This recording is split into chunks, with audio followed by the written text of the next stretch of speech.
The man that you're watching right now was born without arms. Some of you may think that the situation of this man is so pitiful, but what you're not aware of is that this man is so contented with his life even though he was born differently. Meet Hamisi. He was born in a small village in Tanzania that is called Tabora.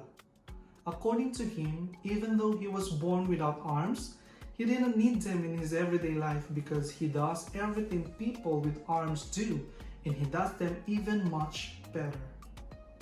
He cultivates the soil, look after the livestock, and yes, even using his mobile phone.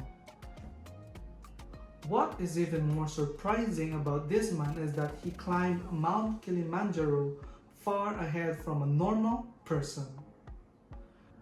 Hamisi also does fishing, chopping and carrying firewoods without asking any help from anyone.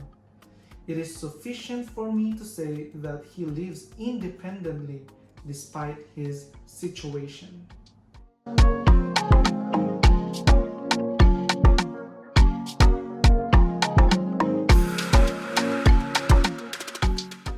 When I watch this video, I ask myself, why do I complain about life when if this man was born differently and yet so contented on his? Now, the same question I'd like to ask everyone who's watching this video right now. I hope that this video will serve as a motivation. If someone like Hamisi can live life normally, then why can a man with a complete limbs do the same?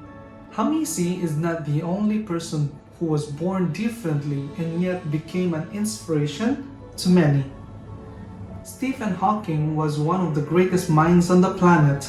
He had amyotrophic lateral sclerosis, and yet he is one of the most prominent scientists who has greatly contributed to the theory of black holes.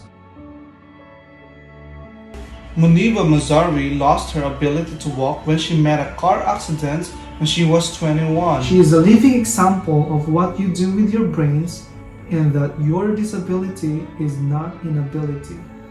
They see my disability, I see my ability. They call me disabled, I call myself differently abled. There are some incidents that happen in your life. Those incidents break you, deform you, but they mold you into the best version of you. And the same thing happened to me. Nicholas James was born with tetraamelia syndrome. He is a motivational speaker who touched the lives of millions of people.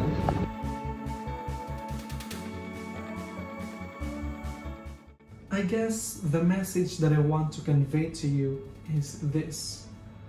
Do not let your bad circumstances dictate what your future will look like. Because if these people live their life fully and meaningfully, you can too.